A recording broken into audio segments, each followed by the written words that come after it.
Single dad CEO mistakenly sends his daughter to the wrong school, only to meet a young teacher, a heartwarming love story. Hi, my beautiful family. It's your Mr. Peter. Before the story begins, let me cover you in a prayer, soft as a whisper, warm as sunlight, and filled with all my love for you. May your heart feel lighter today than it did yesterday. May peace wrap around you like a gentle blanket, and may every corner of your soul be touched by quiet joy. I pray that the things you've been carrying, in silence, in strength, start to heal in the most unexpected, beautiful ways. May you be met with kindness, comfort, and the kind of love that doesn't ask questions, it just stays. You are precious. You are held. You are endlessly loved. Now, my sweet family. This story is deeply special to me.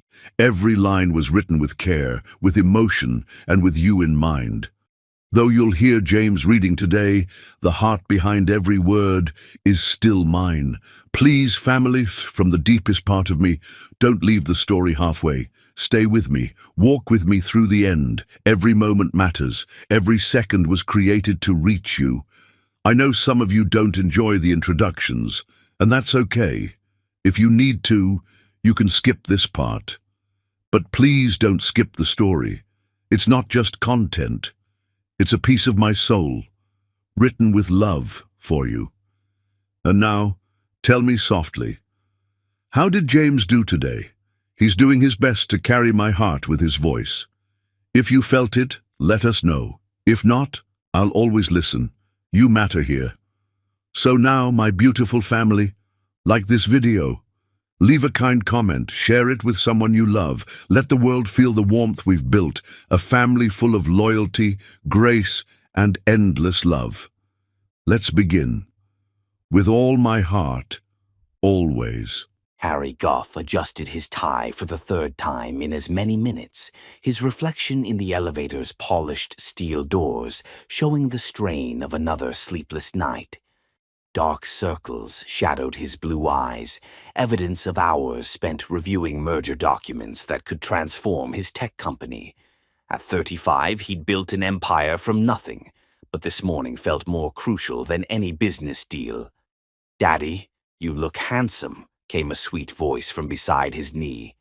Harry's expression softened as he looked down at his 8-year-old daughter, Delmy. Her golden curls bounced as she beamed up at him, her mother's green eyes bright with excitement. She wore her new uniform, a crisp white blouse and navy skirt that made her seem far too mature for his comfort. "Not as beautiful as you, Princess," he murmured, kneeling to straighten her collar. His hands trembled slightly, not from caffeine, but from the weight of this milestone. First day at Westfield Academy. Another moment he'd have to navigate alone. The elevator chimed, and they stepped into the marble lobby of his penthouse building. Harry's phone buzzed insistently, probably his assistant with reminders about the board meeting that would determine his company's future. But right now, nothing mattered more than ensuring Delmy felt secure on her first day. "Are you nervous, sweetheart?" he asked as they settled into his black Mercedes. Delmy shook her head, though he noticed how tightly she gripped her new backpack. "Will you pick me up today?" "I promise," Harry said, though anxiety tightened his chest.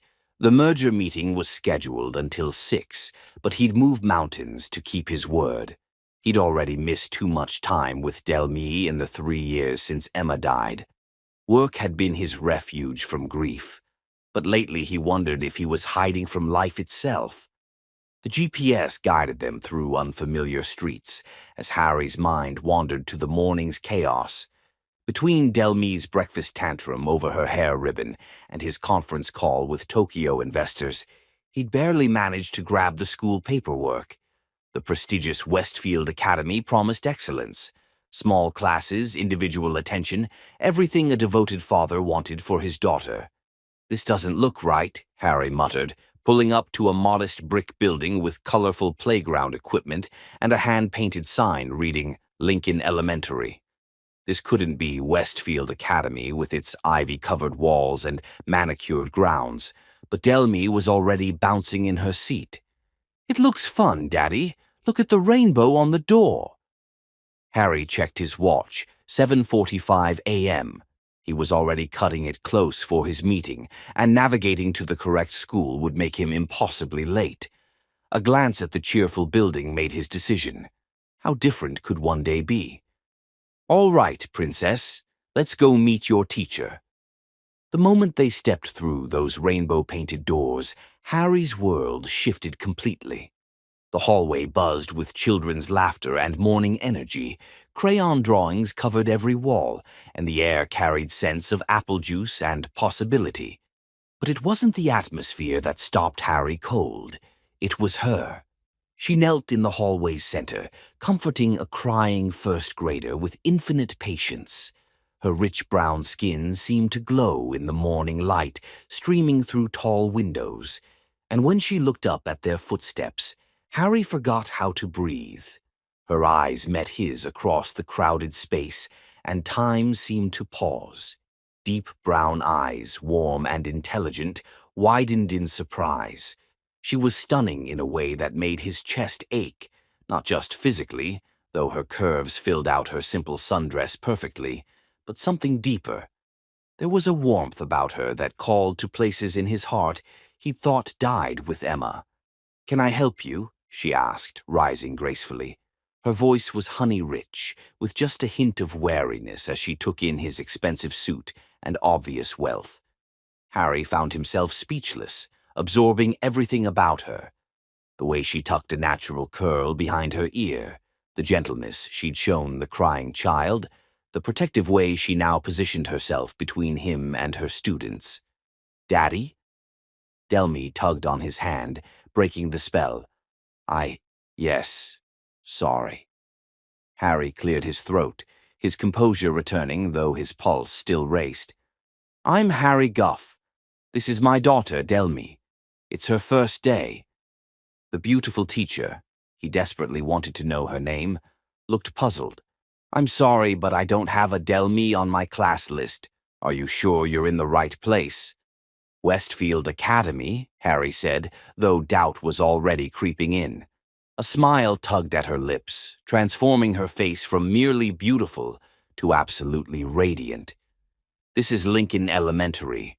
Westfield Academy is across town, about 20 minutes in morning traffic." Heat flooded Harry's cheeks.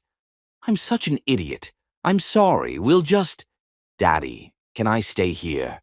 Delmy interrupted, having already spotted the art station with its rainbow of finger paints. "Please? It looks more fun than my old school." "Sweetheart, you can't just—" "Actually," the teacher interjected, her expression softening as she looked at Delmy. "If you need to get to work, she could stay until you sort things out. I'm Chloe Tryon, and I teach second grade. We're doing finger painting this morning, and we always have room for one more artist." Chloe. The name fit her perfectly, musical and warm. "I couldn't ask you to," Harry began. "You're not asking, I'm offering." Chloe knelt to Delmy's level, and Harry's heart did something dangerous at the tenderness in her voice. "Would you like to paint with us, Delmy? I bet you could teach us a thing or two about colors." Delmy practically vibrated with excitement. "Can I, Daddy?" "Please." Harry looked at his watch, 7:52 a.m. The merger meeting was at 9, and he still needed to review contracts. Logic said to apologize and leave, to drive across town to the sterile halls of Westfield Academy. But something in Chloe's warm brown eyes made him hesitate. "Are you sure it's not too much trouble?" he asked, his gaze lingering on Chloe's face. "No trouble at all," she assured him, standing. When she smiled, Harry felt like he could conquer the world, or maybe just forget about mergers and acquisitions for a few precious hours. "I'll be back by 3, he promised, kneeling to hug Delmy. She smelled like strawberry shampoo and childhood innocence, two things that had kept him anchored since Emma's death. "Have a good day at work, Daddy. Don't worry about me." As Harry stood, his hand brushed Chloe's when she reached to take Delmy's backpack. The contact sent electricity shooting up his arm, and from the way her breath caught, she felt it too. Their eyes met again, and for a moment, the bustling hallway faded away. "Thank you," he said quietly, his voice rougher than intended. "This means more than you know." "Everyone deserves a soft place to land," Chloe replied, and something in her tone suggested she knew about needing safe places.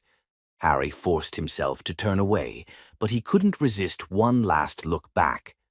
Chloe was already leading Delmy toward the art station, her hand gentle on his daughter's shoulder. The sight of them together, his golden-haired daughter and this magnificent woman, made his chest tight with an emotion he couldn't name. As he walked back to his car, Harry realized his hands weren't shaking from caffeine anymore. They were shaking from something far more dangerous: hope. The merger meeting passed in a blur of legal jargon and financial projections, but Harry's mind kept wandering to warm brown eyes and the sound of Delmy's laughter echoing through colorful halls. For the first time in 3 years, he found himself watching the clock, not because he wanted the day to end, but because he couldn't wait to see what, or who, was waiting at 3 o'clock. He had no idea that a simple wrong turn would change everything, that in a humble school where children's art covered the walls and love filled every corner, he would find the missing piece of his heart he'd thought was lost forever.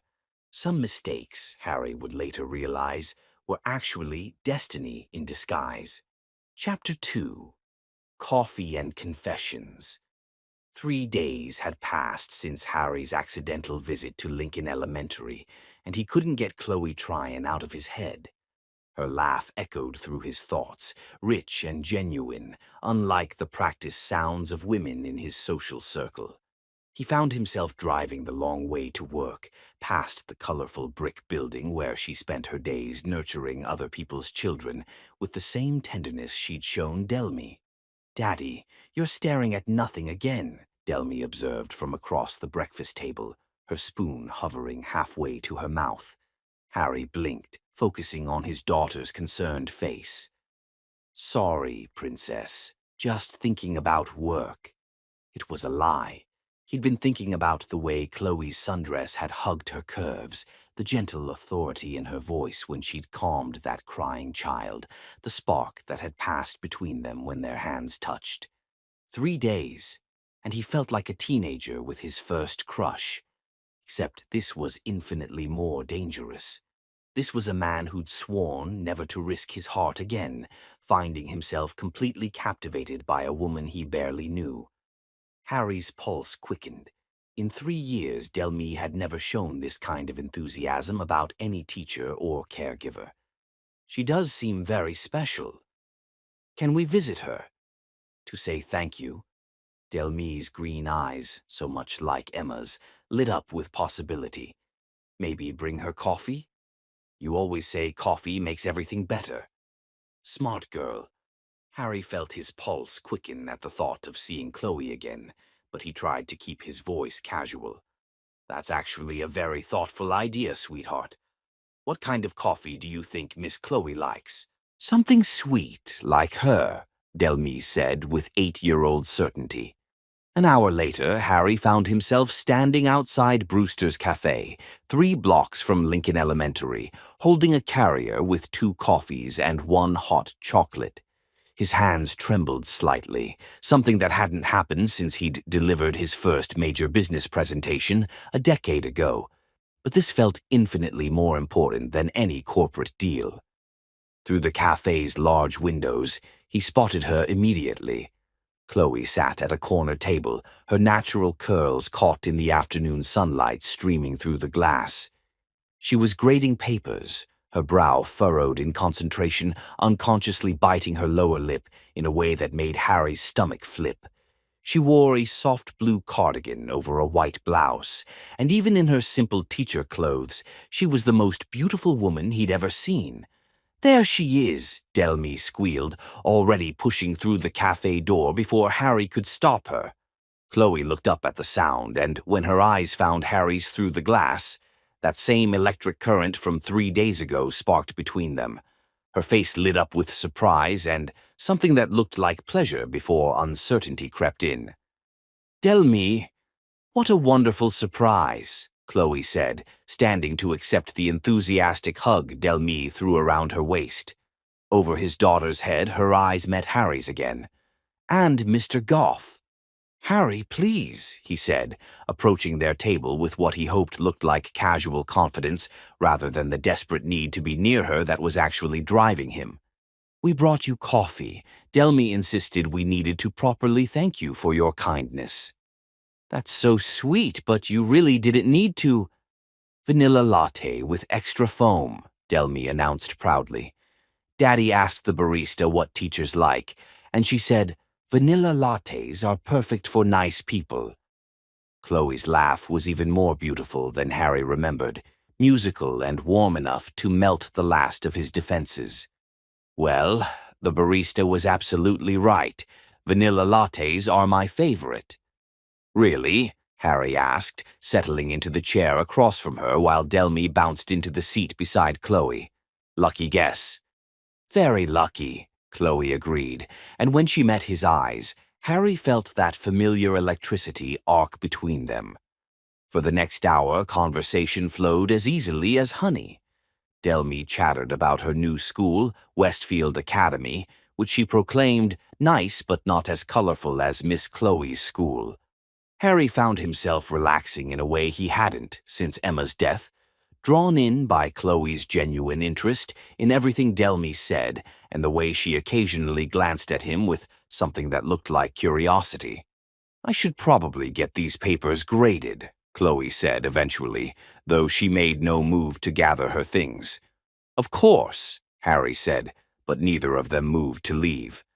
Delmy, with the intuition of children everywhere, suddenly announced she needed to use the restroom, leaving Harry and Chloe alone at the table. The air between them shifted, becoming charged with unspoken possibilities. "She's incredible," Chloe said softly, watching Delmy skip toward the back of the cafe. "You've done an amazing job raising her." Harry's throat tightened. "I'm not sure about that. Most days I feel like I'm barely keeping my head above water. It's been just the two of us for 3 years now, and sometimes I wonder if she's missing out on things I can't give her." Something flickered across Chloe's face. Understanding, maybe, or recognition. What happened to her mother? "If you don't mind me asking." "Car accident," Harry said quietly, his hands tightening around his coffee cup. "Emma was coming home from her book club on a rainy Thursday night. Some drunk driver ran a red light." He looked up to find Chloe's eyes bright with unshed tears. "I'm sorry, I don't usually—" "Don't apologize," Chloe said quickly. "I can't imagine how difficult that must have been. Still must be." Harry nodded, surprised by how easy it was to talk to her about this. Most people either offered empty platitudes or changed the subject as quickly as possible. "The hardest part is that I haven't felt alive since it happened. I go through the motions, work, taking care of Delmy, the basics of living, but I haven't really felt anything in 3 years." "Until?" Chloe asked softly, and Harry realized what he'd almost admitted. Their eyes met across the small table, and the truth hung between them like a bridge neither was quite ready to cross. "Until you. Until I walked into that elementary school and saw you comforting a child like you had all the love in the world to give." "What about you?" Harry asked instead, deflecting from the dangerous territory they were approaching. "Are you married?" "Kids." Chloe's smile faltered, and she looked down at her hands wrapped around her coffee cup. "Divorced. 2 years now. No children, which was apparently part of the problem. I'm sorry." "Don't be. Adam did me a favor, really. He left me for someone who could give him what he wanted, a wife who would quit her job to focus on making him look good, someone who would prioritize his dreams over her own." Chloe's voice was steady, but Harry caught the pain underneath. Turns out I'm not very good at making myself smaller to make someone else feel bigger. Any man who would ask you to make yourself smaller is an idiot, Harry said with such fierce conviction that Chloe's head snapped up in surprise. You don't even know me, she said, but there was wonder in her voice. I know enough, Harry replied, his voice rougher than intended. I know you dropped everything to help a stranger's child. I know you have the patience to calm crying kids and the talent to make finger painting feel like high art. I know you have the most beautiful laugh I've ever heard, and that when you smile, it feels like the sun coming out after a long winter. Chloe's breath caught, and Harry realized he'd said too much, revealed too much of what she was doing to his carefully guarded heart. Harry, she began, but whatever she was going to say was interrupted when she reached for sugar at the same moment he did.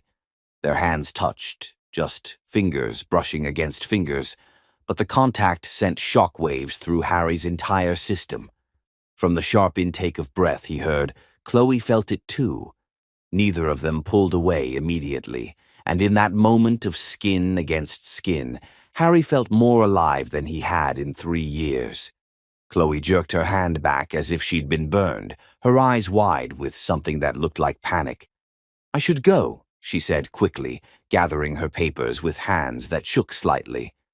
Thank you for the coffee. It was really sweet of you and Delmy. Chloe, wait, Harry started, but she was already standing. I'll see you around, she said, avoiding his eyes as she hurried toward the door.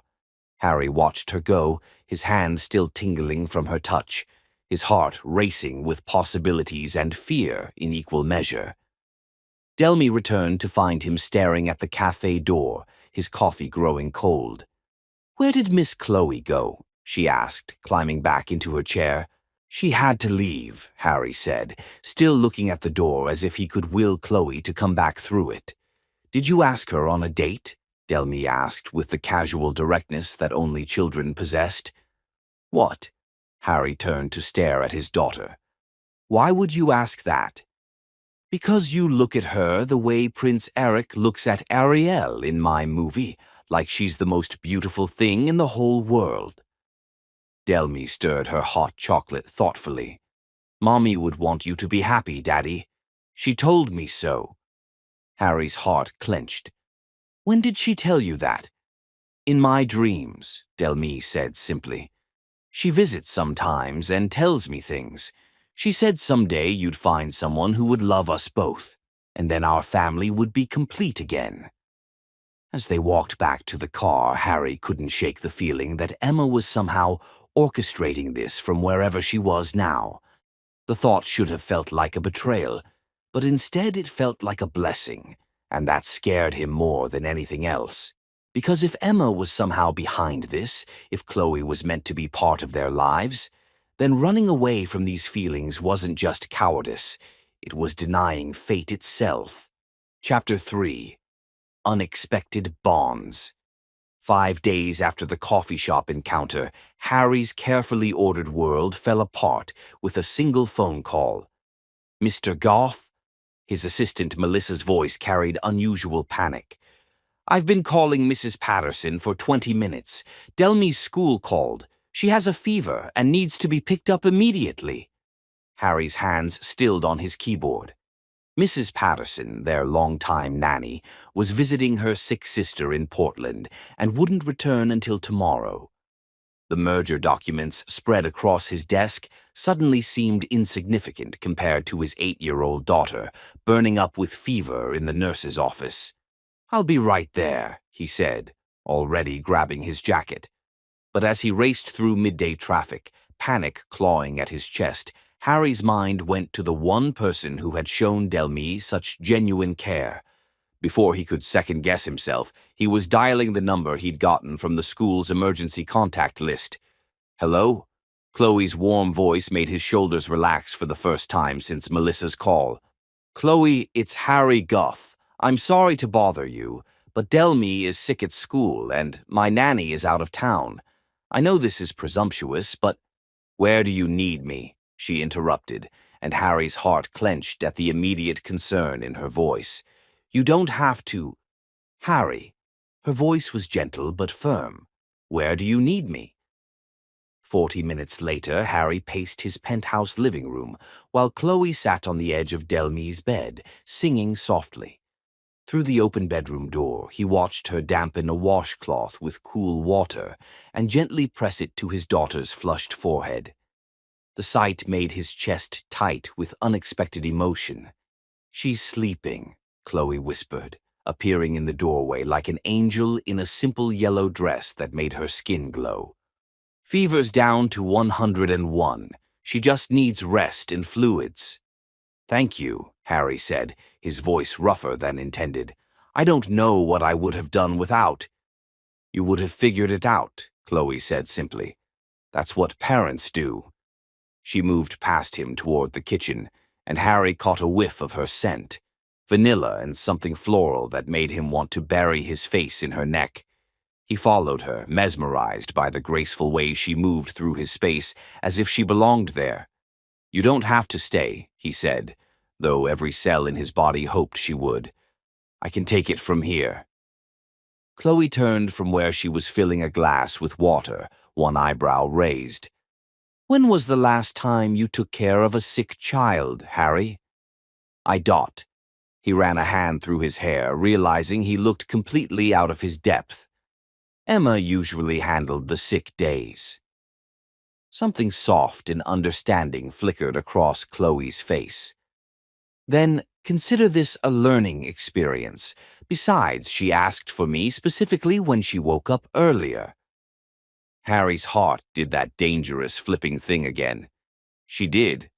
She said I make the best sick day soup." Chloe opened his refrigerator, frowning at the takeout containers and expensive wine. "Though I'm going to need to work with what you have here. When was the last time you grocery shopped?" "Mrs. Patterson usually." Harry stopped, realizing how that sounded. "I'm not completely helpless, I just work a lot." "I can see that," Chloe said, but there was no judgment in her voice. She moved around his kitchen with surprising efficiency, pulling out ingredients for what looked like the beginning of soup. "Tell me about your work. What exactly does a CEO do all day?" As Chloe cooked, Harry found himself talking more freely than he had in years. He told her about building his software company from nothing, about the current merger that could triple their value, about the pressure of being responsible for hundreds of employees and their families.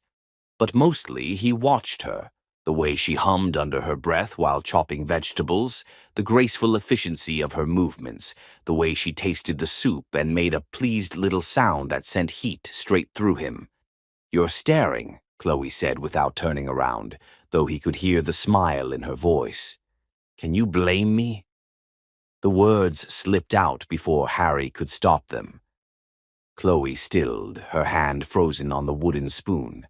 Slowly she turned to face him, and the air between them crackled with unspoken desire. "Harry," she said softly, and his name on her lips sounded like a prayer. He moved toward her without conscious thought, drawn by a force stronger than logic or caution. She didn't step away, and when he reached up to tuck a curl behind her ear, she leaned into his touch. "I can't stop thinking about you," he confessed, his thumb tracing the curve of her cheek. "For 5 days you've been in my head, and I can't figure out if that makes me crazy or the sanest I've been in years." "Harry." Chloe's breath hitched as he stepped closer, until they were sharing the same air. "Tell me you feel it too," he whispered, his forehead resting against hers. "Tell me I'm not imagining this connection between us." Before Chloe could answer, Delme's weak voice drifted from the bedroom. "Miss Chloe? I'm thirsty."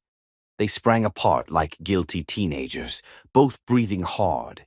Chloe's cheeks were flushed, her lips slightly parted, and Harry had to grip the kitchen counter to keep from pulling her back into his arms.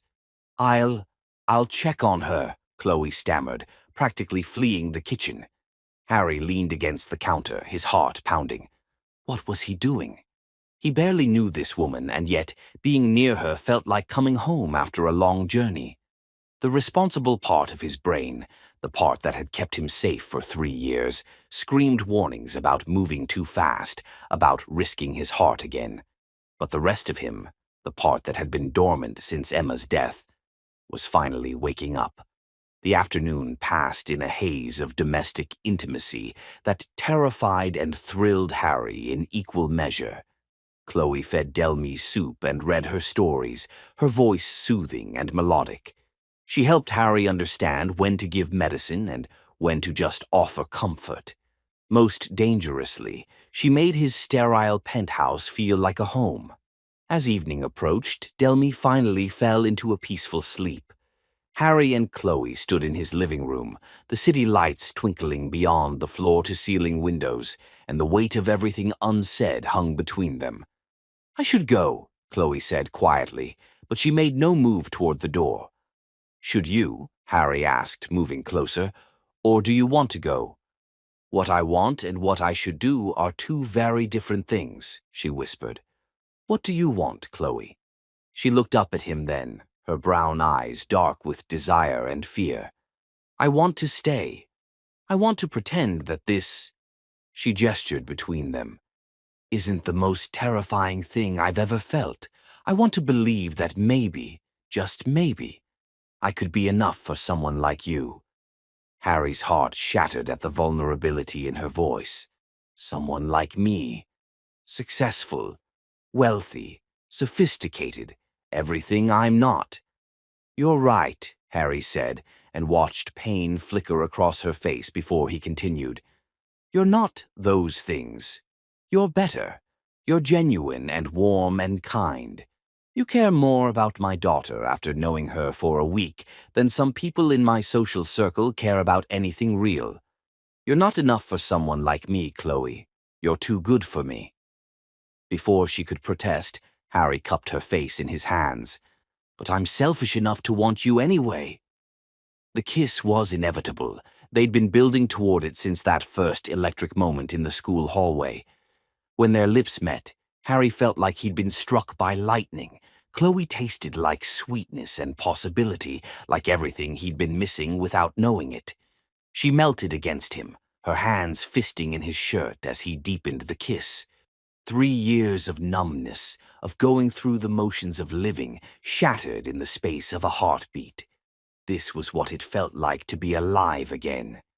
When they finally broke apart, both breathless, Harry rested his forehead against hers. "Stay," he whispered against her lips. "Please stay." But even as Chloe's eyes fluttered closed, even as she swayed toward him like a flower toward sunlight, Harry could see the fear creeping back in. "I can't," she breathed, stepping back. "This is too much, too fast. I need time to think." She gathered her purse with shaking hands, avoiding his eyes. At the door, she paused. "Thank you for trusting me with Delmy today," she said softly. "Take care of her, and Harry, take care of yourself too." The door closed behind her with a soft click, leaving Harry alone with the lingering scent of vanilla and the taste of possibilities on his lips. From down the hall, Delmy called sleepily, "Daddy, is Miss Chloe coming back tomorrow?" Harry closed his eyes, his heart still racing from that kiss. "I don't know, Princess. I really don't know." But as he tucked Delmy back into bed and watched her peaceful face, Harry made himself a promise. He was going to fight for this, for Chloe, for the family they could be together, even if it scared him senseless. Chapter 4. Hearts in Conflict.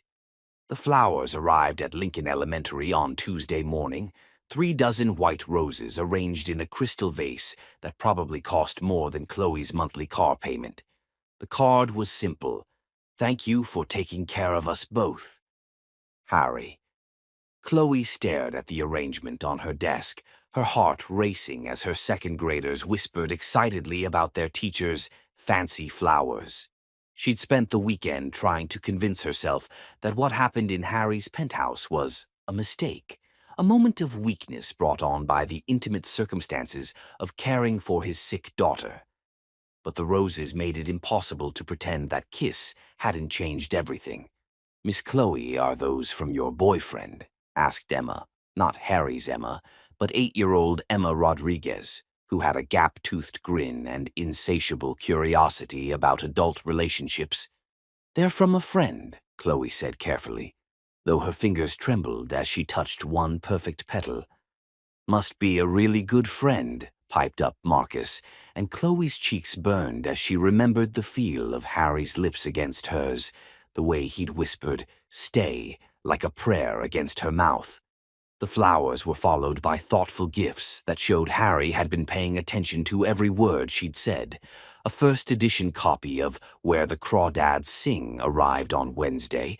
She'd mentioned it was her favorite novel. Thursday brought a gift certificate to the art supply store, where she told him she bought materials for her classroom projects. Friday's delivery was the most dangerous of all. A small potted orchid in her favorite shade of purple, with a note that read, "Something beautiful for someone beautiful." Each gift chipped away at her resolve, but it was the Saturday morning phone call that nearly undid her completely. "Miss Chloe?" Delme's sweet voice made Chloe's heart clench instantly. "Daddy said I could call you if I promised to be quick." "Hi, sweetheart. How are you feeling?" "All better. Daddy made me chicken soup for breakfast because he said that's what you would do." Delme paused, and Chloe could picture her little face, scrunched in concentration. "Miss Chloe, do you like my daddy?" Chloe nearly dropped the phone. "What kind of question is that, honey?" "The important kind, because he likes you, a lot. He gets this dreamy look when someone says your name, and he keeps checking his phone like he's waiting for you to call." "Delme, and I like you too, more than anyone except Daddy. You make him happy, and you make me feel safe, and I think maybe you could be part of our family if you wanted to be." Tears stung Chloe's eyes. "Sweetheart, it's complicated." "Adults always say things are complicated when they're really just scary," Delme said with 8-year-old wisdom. "But scared doesn't mean bad. Daddy taught me that." After Delme hung up, Chloe sat in her small apartment, surrounded by Harry's gifts, and forced herself to confront the truth she'd been avoiding. She was falling in love with him, had probably been falling since that first electric moment in the school hallway.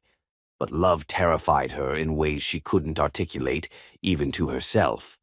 Her phone buzzed with a text from her best friend, Jasmine. "Coffee. Now you've been hiding from me for a week."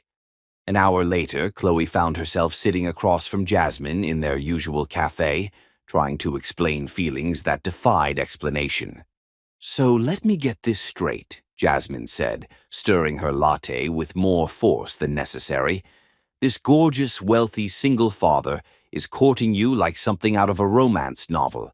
His daughter adores you, and you're running scared because men like Harry Guff don't end up with women like me," Chloe said quietly.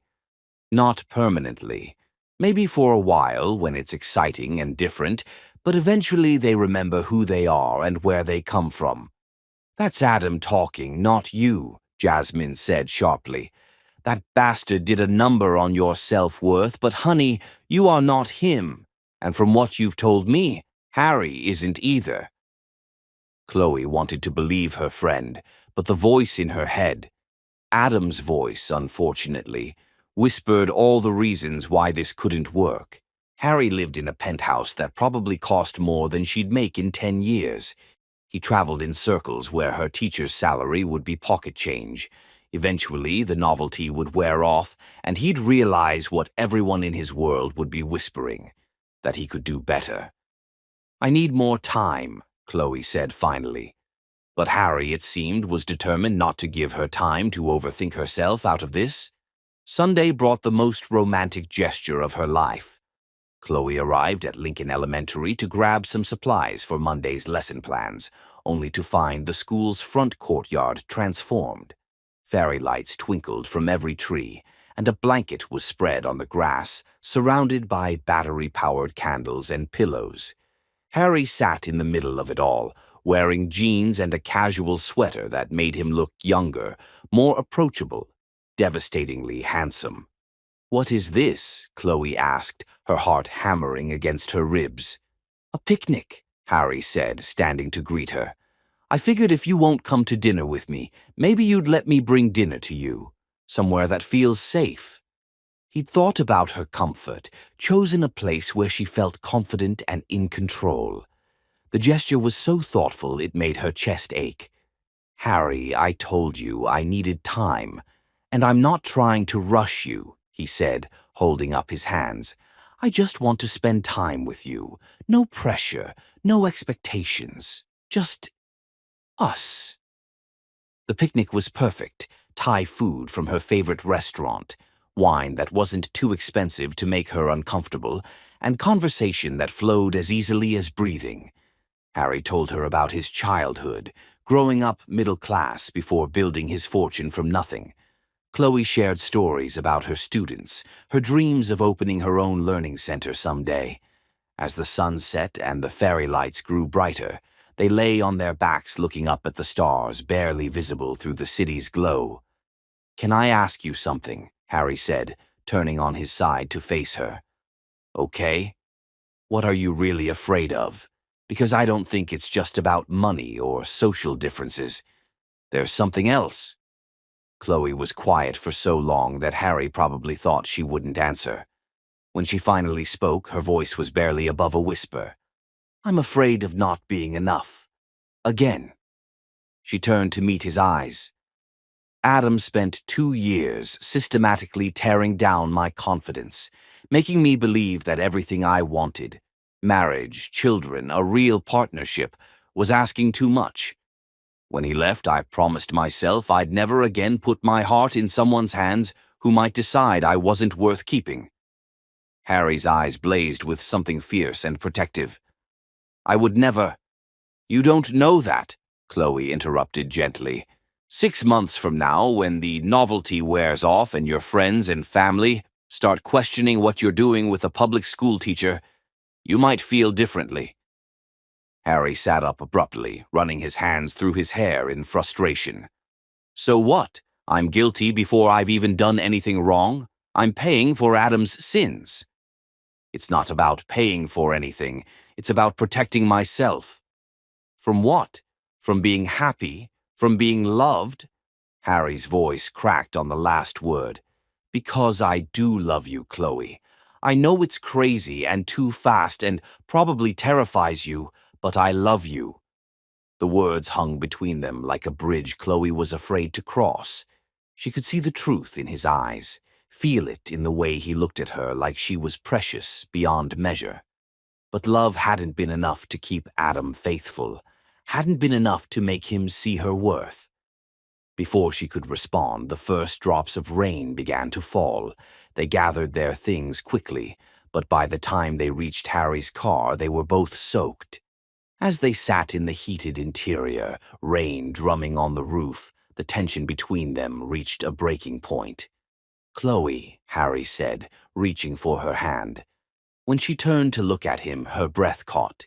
His hair was damp from the rain, his eyes dark with desire and something deeper. Without thinking, she leaned toward him, and then his hands were cupping her face, and his mouth was on hers. This kiss was different from their first, hungrier, more desperate. 3 weeks of fighting their attraction exploded into passion that left them both breathless. Harry's hands tangled in her wet hair, and Chloe could taste the rain on his lips, feel the barely leashed power in his touch.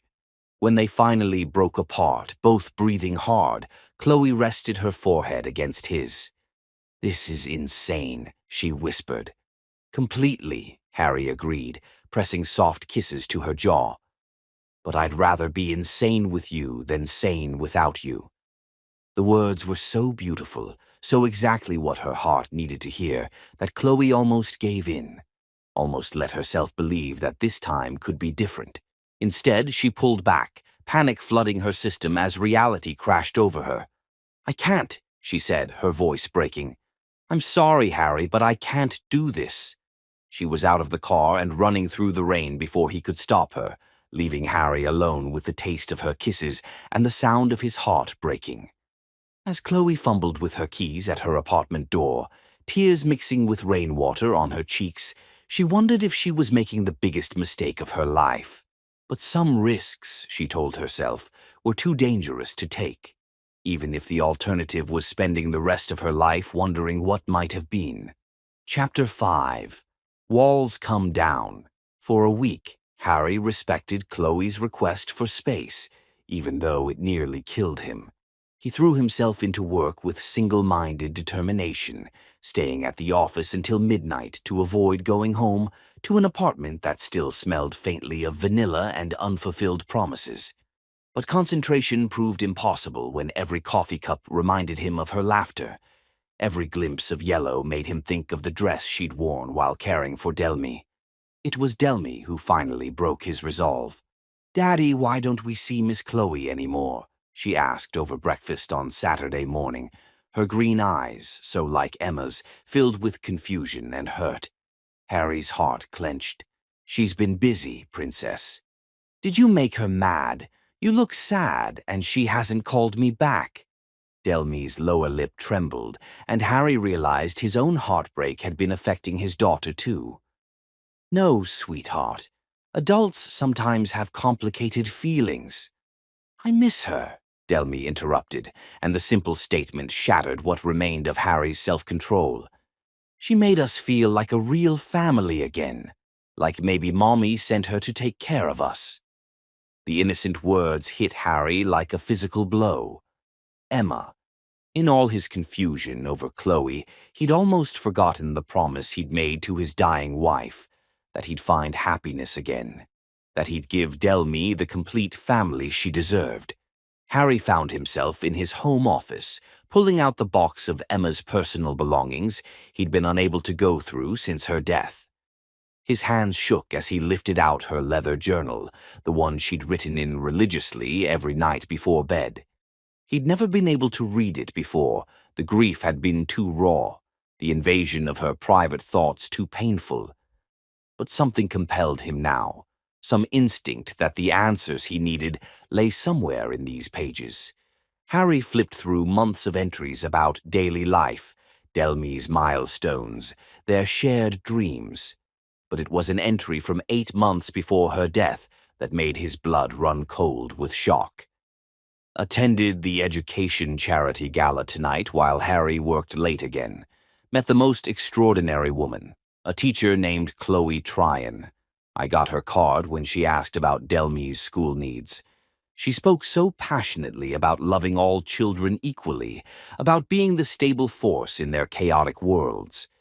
When she talked about her students, her whole face lit up like she was discussing her own children. Something about her reminded me of myself at that age, but with a strength I never had. I found myself thinking, if something ever happens to me, I pray Harry finds someone like her. Someone with a heart big enough to love both him and Delmy completely. Someone who understands that being a mother isn't about biology. It's about choice, every single day. The journal slipped from Harry's nerveless fingers. Chloe. Emma had met Chloe at a charity event and somehow, impossibly, had written about her as if she knew, as if she'd been preparing him, even then, for the woman who would eventually heal their broken family. His hands trembling, Harry read the entry again, then searched frantically through the rest of the journal. Can't stop thinking about that teacher from the gala. There was something about her, a warmth, a strength. The way she talked about nurturing children who weren't hers spoke to something deep in my soul. I keep having this strange feeling that she's important somehow, that our paths will cross again. I've started praying that if I'm not here to see Delmy grow up, maybe someone like her will be. Someone who understands that love multiplies rather than divides. Harry sank into his chair, overwhelmed by the impossibility of it all. Emma had known Chloe, had somehow sensed that she would be important to their family's future. The woman he'd been falling in love with wasn't a betrayal of his late wife's memory. She was Emma's gift to them. By the time Delmy woke from her nap, Harry had made his decision. Get your shoes, Princess. We're going for a drive. Chloe's apartment building was modest but well-maintained, with flower boxes under every window and children's laughter echoing from the playground behind it. Harry's heart hammered as he climbed the stairs to the third floor, Emma's journal clutched in his hands like a lifeline. He knocked before he could lose his nerve.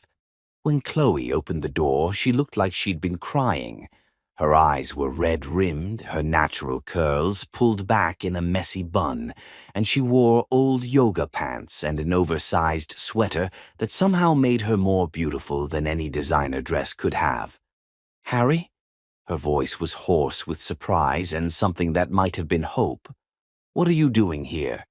"I need to show you something," he said, holding up the journal. "Can we come in?" Chloe's gaze dropped to Delmy, who immediately wrapped her arms around Chloe's waist in a fierce hug. "I missed you so much, Miss Chloe." "I missed you too, sweetheart," Chloe said, her voice thick with emotion as she stroked Delmy's hair. Over the child's head, her eyes met Harry's. "Come in." Her apartment was small but warm, filled with books and plants and photographs of her students. Everything about it screamed home in a way Harry's sterile penthouse never had. "Delmy, why don't you look at Miss Chloe's books while we talk?" Harry suggested, and his daughter happily settled on the floor with a stack of picture books. Chloe perched on the edge of her couch, her hands twisted in her lap. "Harry, if you came here to try to change my mind." "Emma knew you," he said without preamble, and watched all the color drain from Chloe's face. "What?" Harry sat beside her, careful not to crowd her, but close enough to see every emotion that crossed her features. "She met you at a charity gala 6 months before she died. She wrote about you in her journal. I remember meeting someone named Emma at an education fundraiser, but I had no idea she was your wife," Chloe whispered. "There were so many people that night." "She remembered you," Harry said, opening the journal to the first entry he'd marked. "She wrote about you specifically. Can I read this to you?" Chloe nodded, her eyes wide with shock. As Harry read Emma's words aloud, tears began streaming down Chloe's cheeks. When he finished the first entry, she pressed her hands to her mouth, sobbing quietly. "There's more," Harry said gently, and read the second entry about Emma's prayers and hopes for their future. When he finished, Chloe was crying so hard she could barely speak. "I don't understand. How is this possible?"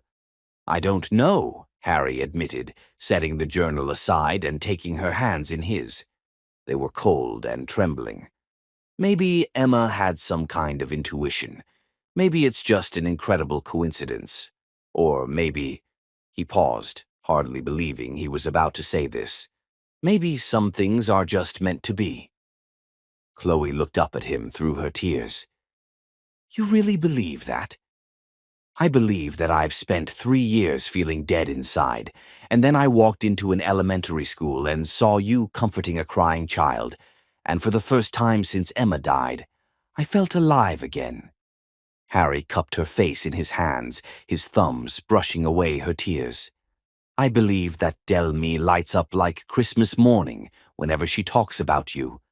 I believe that Emma would have loved you because she saw in you exactly what I see, someone with enough love to heal our broken family." "Harry," Chloe whispered, but he wasn't finished. "I believe that love isn't about replacing what we've lost. It's about building something new while honoring what came before. Emma didn't send you to take her place, Chloe. She sent you to help us become whole again. The kiss was inevitable, but different from all the others they'd shared. This wasn't about passion or desire, though both burned between them. This was about recognition, about 2 broken pieces finally understanding they were meant to fit together. "I love you," Chloe whispered against his lips, the words torn from somewhere deep in her soul. "I've been so scared, but I love you so much it terrifies me." "I love you too," Harry said, resting his forehead against hers. "Both of you. More than I ever thought possible." From across the room, Delmy's voice interrupted their moment. Are you guys done being sad now? Because I think we should be a family." Harry and Chloe broke apart, laughing through their tears as Delmy approached with a picture book in her hands. "Actually, Princess," Harry said, pulling Delmy onto his lap while keeping one arm around Chloe, "I think we already are." That night, after Delmy fell asleep in Chloe's bed, surrounded by stuffed animals and fairy tale books, Harry and Chloe lay together on her couch, talking in whispers about the future they'd been too afraid to imagine. "This is really happening," Chloe said, her head on Harry's chest, listening to the steady rhythm of his heartbeat. "Are you okay with that?" Harry asked, pressing a kiss to the top of her head. Chloe lifted her face to look at him, and Harry saw no more fear in her eyes, only love and hope and the beginning of something beautiful. "I'm more than okay," she said, reaching up to trace the line of his jaw. "I'm home." When Harry kissed her this time, it was with the promise of forever, with the blessing of a woman who had loved them both enough to bring them together across time and space. And for the first time in 3 years, Harry Guff believed in miracles again. Chapter 6. Building Dreams. 3 weeks later, Chloe's life had transformed into something from a fairy tale she wouldn't have dared to dream. Every morning, she woke in Harry's arms, sometimes in his penthouse, sometimes in her modest apartment, but always wrapped in a love so complete it still amazed her. Harry couldn't seem to keep his hands off her, stealing kisses when she made coffee, pulling her close during Delmy's soccer games, showing her every night how precious she was to him. "You're staring again," Chloe murmured, not lifting her eyes from the papers she was grading at Harry's kitchen island. "Can't help it," Harry said, moving behind her chair to nuzzle her neck. "You're beautiful when you're concentrating. Actually, you're beautiful all the time, but especially when you get that little wrinkle between your eyebrows." Chloe laughed, tilting her head to give him better access to the sensitive spot behind her ear. "I'm trying to work, Mr. Guff." "I can think of better ways to spend Sunday morning," Harry murmured against her skin, his hands sliding down to rest on her waist. "Daddy, Miss Chloe." "You're being gross again," Delmy announced from the living room, where she was building an elaborate castle with her Legos. "We're not being gross, we're being romantic," Harry called back, making Chloe giggle. "Same thing," Delmy said with 9-year-old authority. "Can we go to the park later? I want to show Miss Chloe my new soccer moves." "Of course, sweetheart," Chloe said, her heart swelling with love for this child who had become hers in every way that mattered. Delmy had started calling her almost Mama 2 weeks ago, and every time she heard it, Chloe wanted to cry from happiness. The integration into Harry's world had been surprisingly smooth, though not without its challenges. His friends and business associates had been polite, but clearly surprised by his choice in partner. Chloe could read the questions in their eyes at the charity galas and business dinners she now attended by his side. What does a tech CEO see in a public school teacher? How long will this last? But Harry never seemed to notice the whispers or the subtle condescension. He introduced her with fierce pride, his hand always at the small of her back, his eyes never leaving her face when she spoke. When someone made a comment about her noble profession with thinly veiled disdain, Harry's response was swift and uncompromising. "Chloe shapes the minds of the next generation," he'd said coolly at last week's corporate mixer. "She's probably done more to change the world than anyone in this room, including me." The turning point came on a Tuesday evening when Harry surprised her by picking her up from school with a photographer in tow. "What's this about?" Chloe asked as they walked hand in hand through downtown, pausing occasionally for the photographer to capture candid moments. "You'll see," Harry said mysteriously, his eyes sparkling with mischief.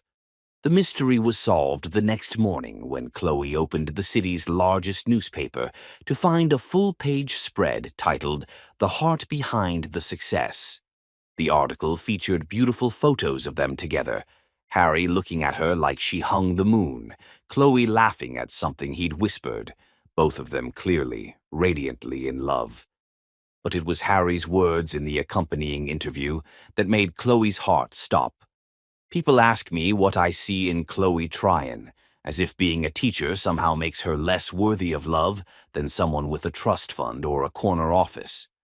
What I see is a woman who chooses to love other people's children as fiercely as her own. What I see is someone who finds joy in finger painting and playground laughter, who believes every child deserves to feel special.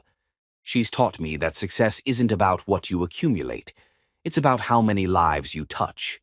Chloe doesn't just teach children, she changes their entire world. She changed mine too.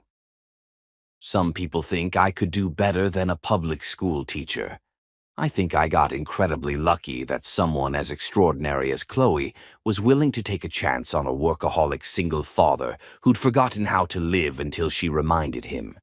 She's not just the love of my life, she's made me a better man and a better father.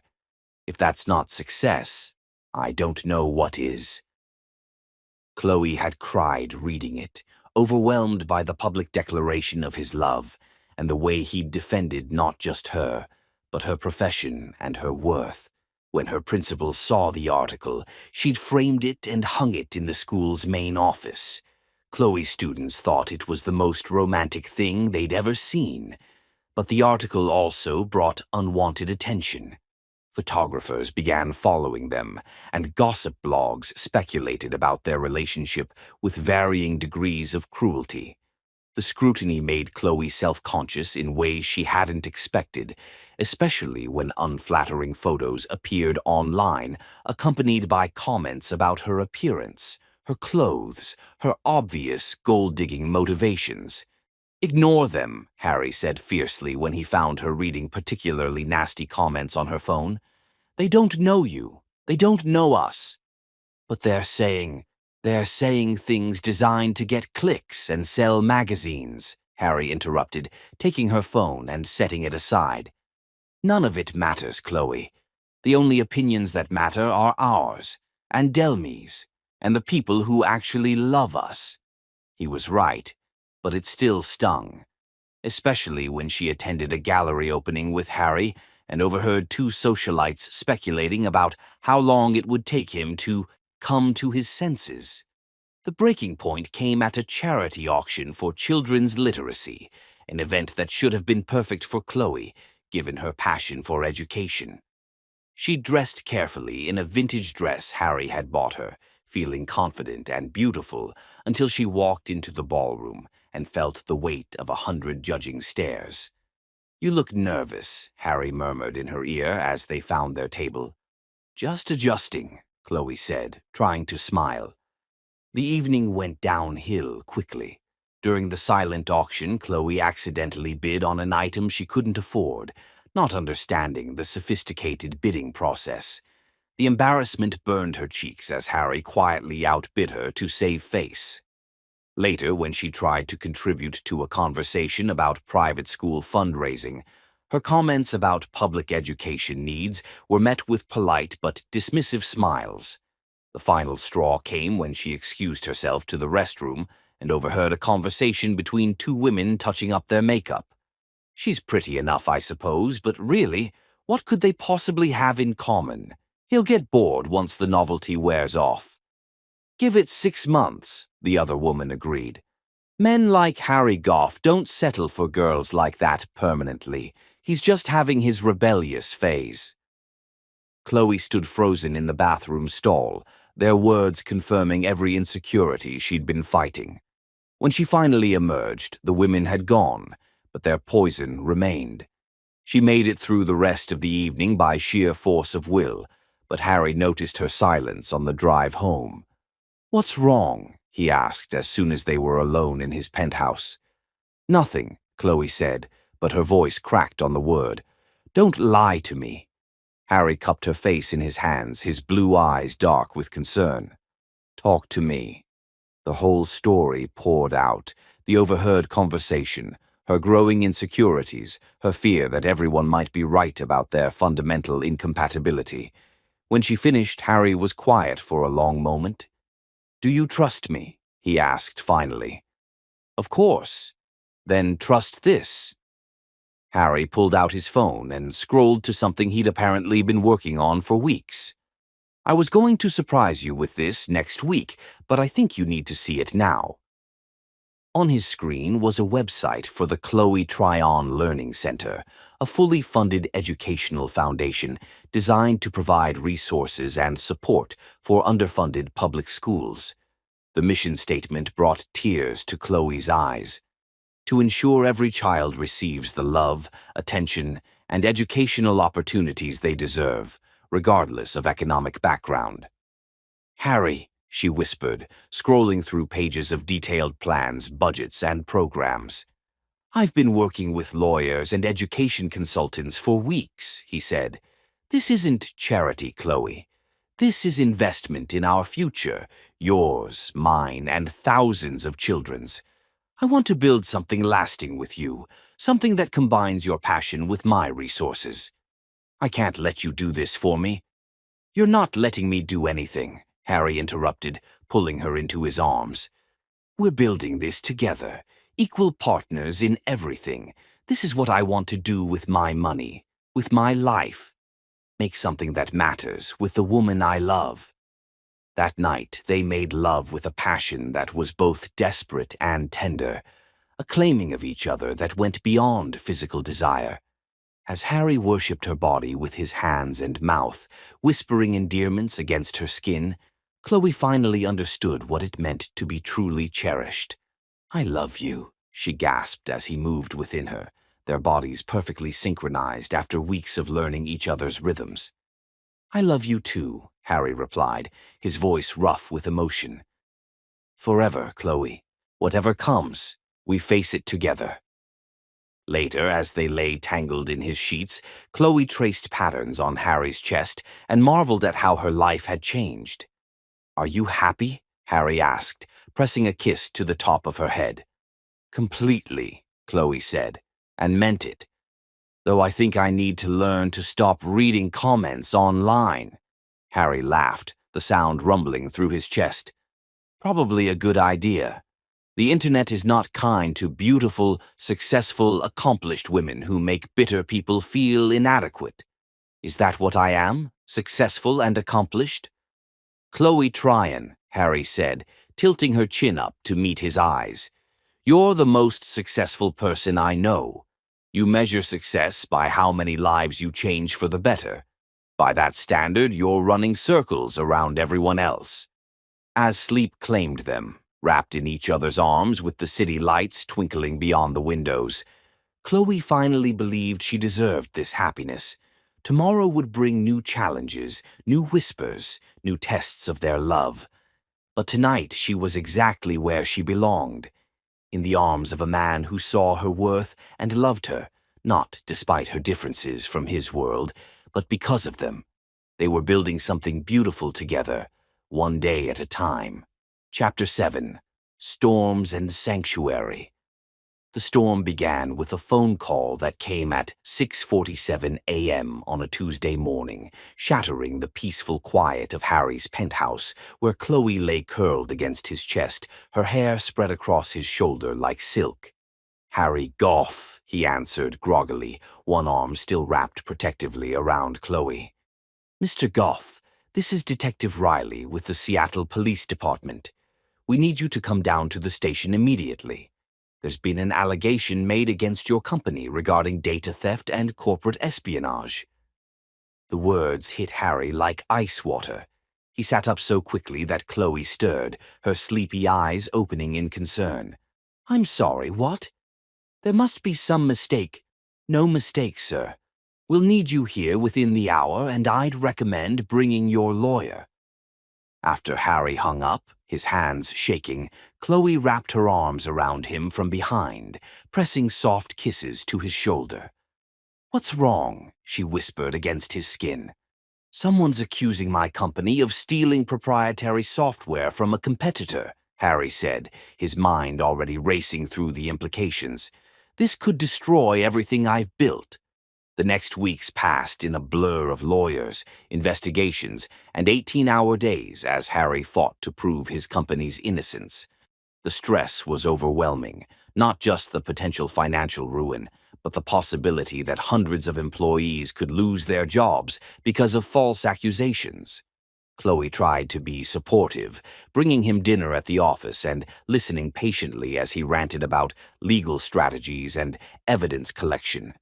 But Harry could see the strain in her eyes, the way she tried to hide her hurt when he canceled their weekend plans for the third time in a row. "I'm sorry," he said one night, finding her asleep on his couch, still wearing her teaching clothes, a stack of papers to grade scattered around her. "I know I've been impossible lately." "You're under incredible stress," Chloe said softly, making room for him beside her. "I understand." But understanding and feeling connected were two different things, and Harry could feel the distance growing between them even as he fought desperately to save his company. The situation exploded into complete chaos when Adam Barnhart walked into Lincoln Elementary on a Thursday afternoon. Chloe was cleaning her classroom after school when she heard his voice behind her, smooth and familiar and unwanted. "Hello, beautiful." She spun around, her heart lurching at the sight of her ex-husband leaning against her doorframe like he belonged there. Adam looked exactly the same, tall, conventionally handsome, with the kind of practiced charm that had once swept her off her feet before revealing the manipulation underneath. "What are you doing here?" Chloe asked, her voice steadier than she felt. "Can't a man visit his ex-wife, especially when she's been making such interesting headlines lately?" Adam stepped into her classroom, his eyes taking in the children's artwork with obvious disdain. "Dating a billionaire CEO, Chloe? I have to admit I'm impressed, though I wonder if he knows what he's really getting." "You need to leave," Chloe said, moving toward her desk where her phone lay. "Now." "Oh, come on. Don't be like that. I just wanted to talk, maybe catch up over dinner, for old time's sake." Adam's smile was all surface charm, but his eyes were calculating. "I've been following your little fairy tale romance in the gossip blogs. Very entertaining." "There's nothing to catch up on. We're divorced, Adam. Have been for over 2 years." "Yes, but that was before you upgraded your circumstances so dramatically." Adam moved closer, and Chloe caught a whiff of his expensive cologne, the same scent that used to make her feel safe and now made her nauseous. "I have to say, I didn't think you had it in you, finding yourself a rich man to take care of you. Very smart." "It's not like that," Chloe said sharply. "Isn't it? Come on, Chloe. A public school teacher and a tech billionaire. What could you possibly have in common besides the obvious?" Adam's tone was mocking, hitting every insecurity she'd been fighting. "Though I suppose when you look like you do, common interests aren't really necessary." "Get out." Chloe's voice was ice-cold now. "Get out of my classroom and stay away from me." "I'm just saying when this little fantasy of yours falls apart, and it will because men like Harry Guff don't settle for women like you permanently, you'll remember that someone who really knows you is still out there." Adam left his business card on her desk before walking out, leaving Chloe shaking with anger and something dangerously close to doubt. That night, when Harry came home after another marathon day with lawyers, he found Chloe unusually quiet. She'd made dinner but barely touched her own plate, instead pushing food around while staring into space. "Everything okay?" Harry asked, though his own mind was spinning with legal strategies and damage control. "Adam came to see me today," Chloe said quietly. Harry's fork clattered against his plate.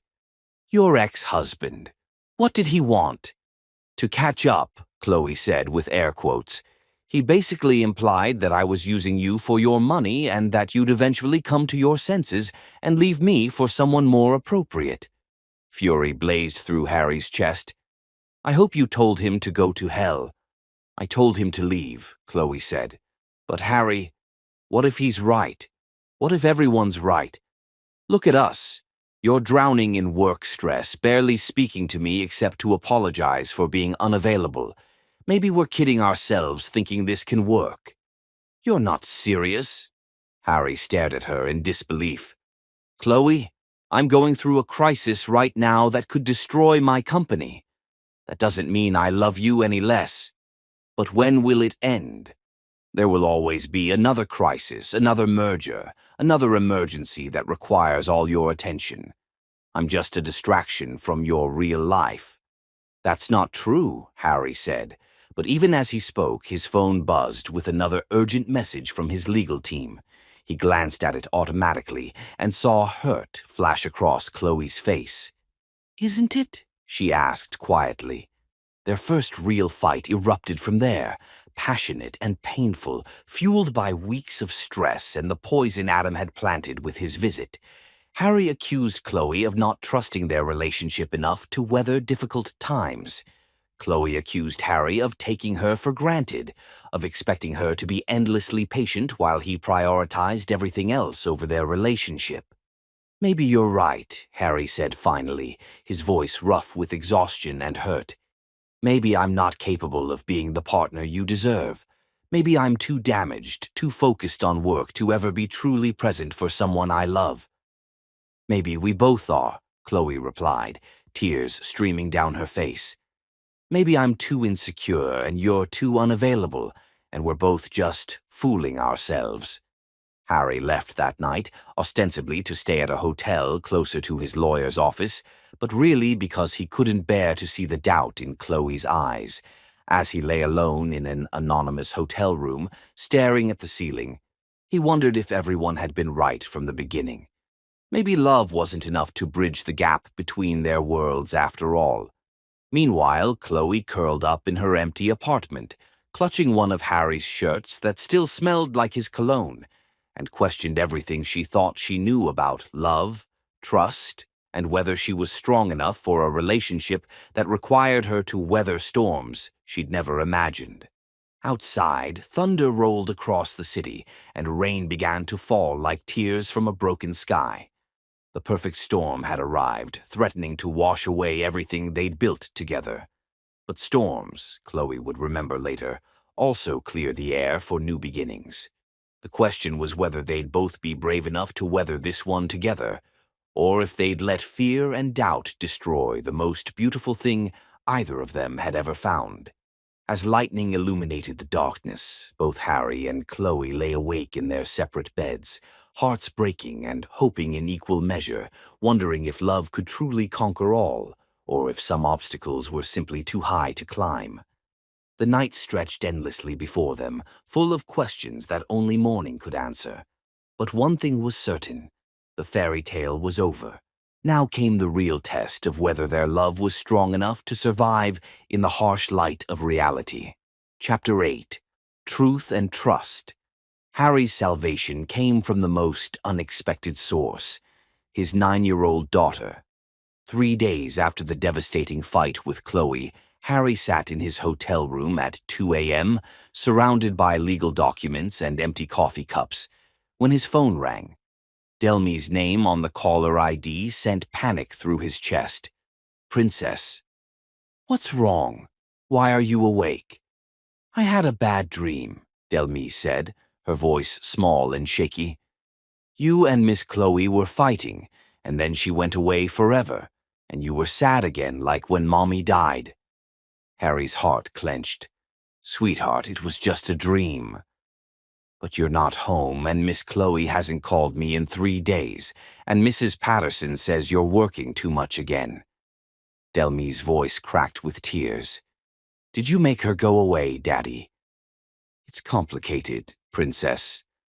Adults always say that when they mess up something good, Delmy interrupted with 9-year-old wisdom that cut straight to his heart. Miss Chloe loves us, Daddy. Real love, like Mommy did. And you're being stupid if you let her go. After the call ended, Harry stared at his reflection in the hotel room's mirror and saw a man who'd become exactly what he'd sworn he'd never be again. Someone who chose fear over love, work over family, safety over the terrifying beauty of opening his heart completely. The corporate espionage charges were dropped the next morning when video evidence surfaced, proving Harry's company's innocence. The relief should have been overwhelming, but all Harry felt was hollow emptiness. He'd won the battle for his company, but lost the war for his soul. It was Mrs. Patterson who delivered the final wake-up call.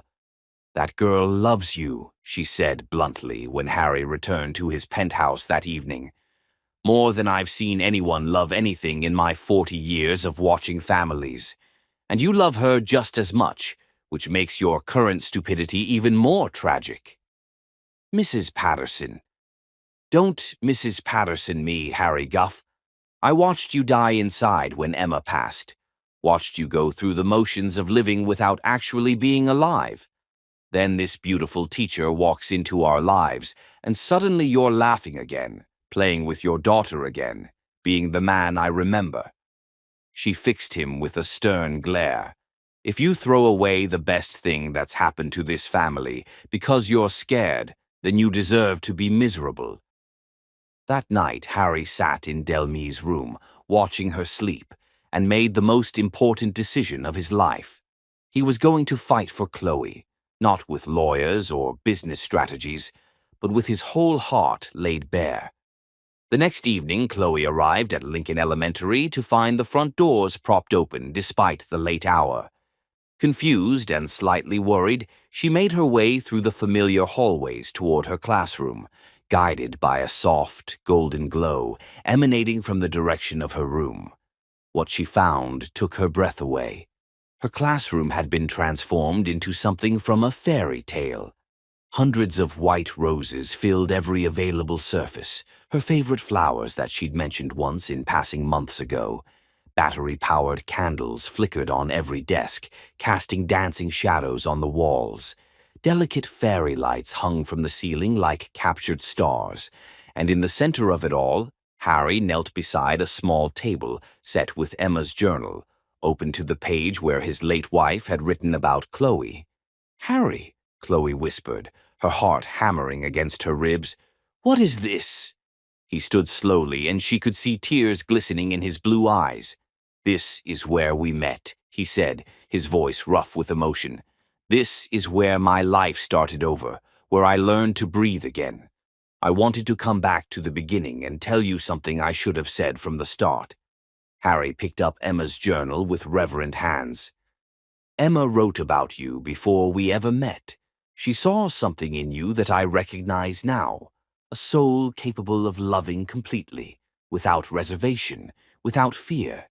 She prayed that if something happened to her, I'd find someone exactly like you." "Harry," Chloe breathed, stepping closer despite herself. "But here's what I didn't understand until this week," Harry continued, his eyes never leaving her face. "Emma didn't send you to replace her. She sent you to complete something that was always meant to be. Our family wasn't broken when she died. It was just waiting for you to make it whole." Tears streamed down Chloe's cheeks as Harry set the journal aside and moved toward her. "I'm scared," he admitted, his hands trembling as he reached for her. "I'm terrified of losing you the way I lost her. So scared that I almost lost you anyway, by being exactly the kind of man who doesn't deserve your love. Distant, unavailable, taking you for granted." "You didn't take me for granted," Chloe whispered. "Yes, I did. I got so caught up in protecting my company that I forgot to protect what really matters. Us. You. The family we're building together." Harry cupped her face in his hands, his thumbs brushing away her tears. "I choose you, Chloe. Over everything else, over fear, over safety, over the opinions of people who don't matter. I choose us." "But what about the next crisis, the next time work demands everything from you?" "Then we face it together," Harry said firmly. "No more hotels, no more shutting you out, no more pretending that my problems aren't ours to solve as a team. I want a real partnership with you, in business, in life, in everything." From his pocket, Harry pulled out a small velvet box that made Chloe's breath catch. This was Emma's grandmother's ring, he said, opening the box to reveal a stunning vintage diamond that seemed to capture all the candlelight in the room.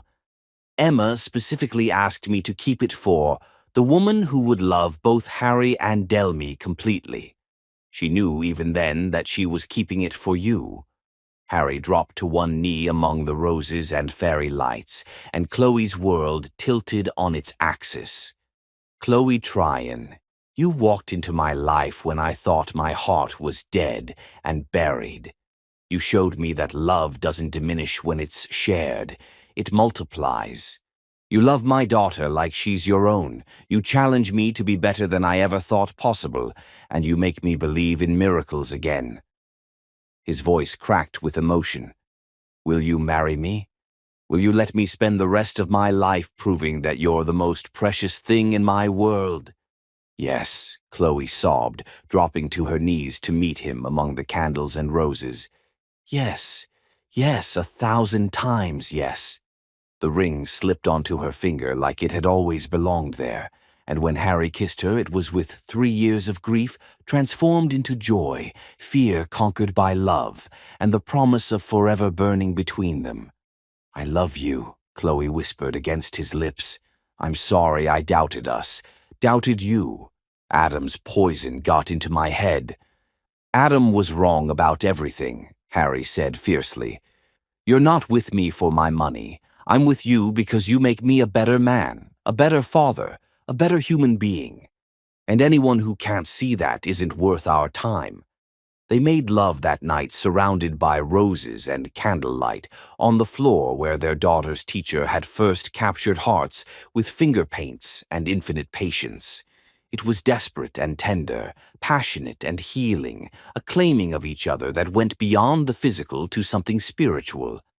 This is where it all began, Chloe murmured afterward, her head pillowed on Harry's chest as they lay wrapped in his suit jacket among the scattered petals. No, Harry said, pressing a kiss to her hair. This is where it begins. Everything before this was just preparation for the life we're going to build together. From down the hallway came the sound of small footsteps, and Delmy appeared in the doorway wearing her pajamas and Mrs. Patterson's guilty expression behind her. Did she say yes? Delmy asked hopefully. She said yes, Harry confirmed, sitting up and pulling Chloe with him. Delmy launched herself into their arms, and as the three of them sat among the roses in the classroom where love had first bloomed, Chloe felt the last of her fears dissolve. They were going to be a family, not perfect but real, not without challenges but strong enough to face whatever came together. And somewhere in the candle-lit shadows, Chloe could swear she felt Emma's presence, warm and approving, blessing the love that would carry them forward into their beautiful, complicated, perfectly imperfect future. Welcome to the family, almost, Mama, Delmy whispered, and Chloe's heart overflowed with a joy so complete it felt like flying. Finally, she was home. Chapter 9. Before the Dawn. The engagement announcement appeared in the society pages on a Sunday morning, accompanied by a stunning photo of Harry and Chloe at the Literacy Gala, her new ring catching the camera's flash like captured starlight. The headline read, Tech Mogul, Harry Guff to wed elementary school teacher in real-life fairy tale. For 48 hours, their world felt perfect. Congratulations poured in from friends and colleagues. Delmy spent the weekend planning her flower girl dress, and Chloe couldn't stop staring at Emma's beautiful ring on her finger, marveling at how it felt like a blessing from beyond. Then Tuesday's headlines destroyed everything. Teacher's dirty secret. What Harry Goff's fiancée doesn't want you to know, screamed across the front page of the city's most notorious tabloid. Below it, a heavily doctored photo showed Chloe in what appeared to be a compromising position with Adam, alongside a fabricated quote. She called him boring but bankable, the perfect sugar daddy to upgrade her lifestyle. Chloe's hands shook as she read the vicious article that painted her as a calculating gold digger who had manipulated a grieving widower into proposing. The lies were so elaborate, so seemingly credible, that for a moment she wondered if even she would believe them if she didn't know the truth. The story claimed she'd been secretly meeting with Adam throughout her relationship with Harry, that she'd disparaged Harry's parenting to friends, that she'd boasted about landing the biggest fish in the city.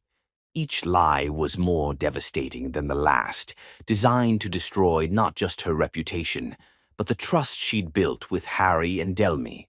Her phone rang constantly, reporters wanting comments, former colleagues expressing shock, strangers hurling abuse. By noon, photographers had surrounded Lincoln Elementary, forcing the school into lockdown and traumatizing her young students. Parents began calling the school, demanding answers about their children's exposure to scandal. "Miss Chloe, why are those people taking pictures of our school?" asked 7-year-old Lily during lunch, her eyes wide with confusion and fear.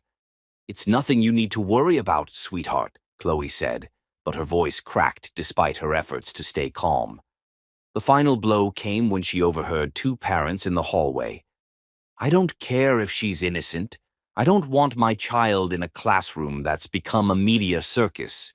This is exactly the kind of drama we pay private school tuition to avoid." Principal Martinez called her into his office that afternoon, his face grave with concern and regret. "Chloe, you know how much we value you here," he began, and her heart sank. "But the media attention is disrupting the entire school. Parents are calling, the school board is asking questions, and I'm afraid we need to put you on temporary leave until this situation resolves itself. But my students will be taken care of. I'm sorry, Chloe, truly, but we have to think about the children's welfare first." Walking out of Lincoln Elementary that day felt like a death. The school had been her sanctuary, her purpose, her identity for 6 years. Now it was just another place she was no longer welcome.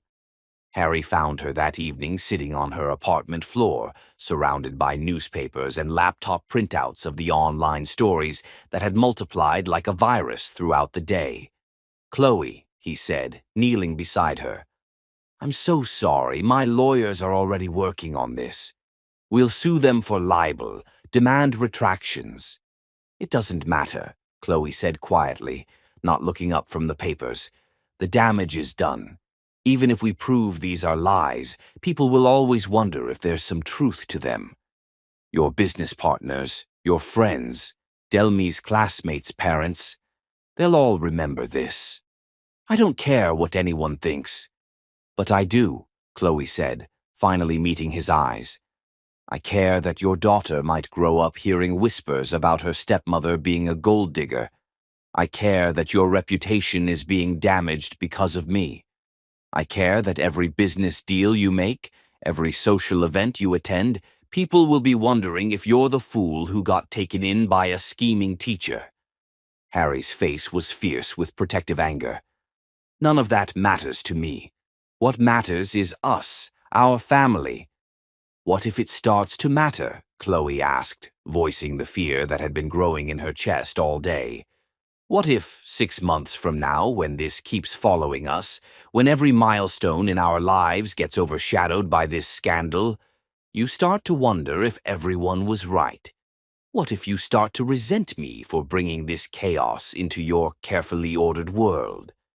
That will never happen." "You can't know that," Chloe said, standing and beginning to pace. "Harry, I lost my job today. My students, who I love more than anything except you and Delmy, are being exposed to media circus because of me. How long before this affects Delmy's school, your company, everything you've worked to build?" As if summoned by her words, Harry's phone rang.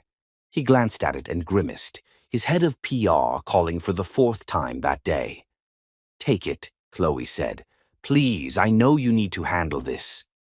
Harry stepped into the hallway to take the call, and Chloe could hear fragments of the conversation. Stock prices, investor confidence, damage control. When he returned, his face was carefully neutral, but she could see the strain around his eyes. "Everything okay?" she asked, though she already knew the answer. Some of our investors are concerned about the negative publicity. It's nothing that won't blow over in a few weeks. Harry, stop. Chloe held up her hand. Don't minimize this for my sake. Tell me the truth. Harry sank onto her couch, suddenly looking older than his 35 years. 3 major clients have requested meetings to discuss the situation. My board wants an emergency meeting tomorrow. And he paused, pain flickering across his features. Westfield Academy called. Some parents are concerned about Delmy being associated with the scandal and want to know how the school plans to address it. The words hit Chloe like physical blows. It was worse than she'd imagined. The poison wasn't just spreading to her life, it was threatening everything Harry held dear. "This is exactly what I was afraid of," she whispered. "We'll get through this," Harry said, reaching for her hands. "Together. I don't care how long it takes or what it costs. But what about Delmy? What about your employees who depend on your company staying strong? What about everything you've built?" Chloe pulled her hands away, her heart breaking with every word.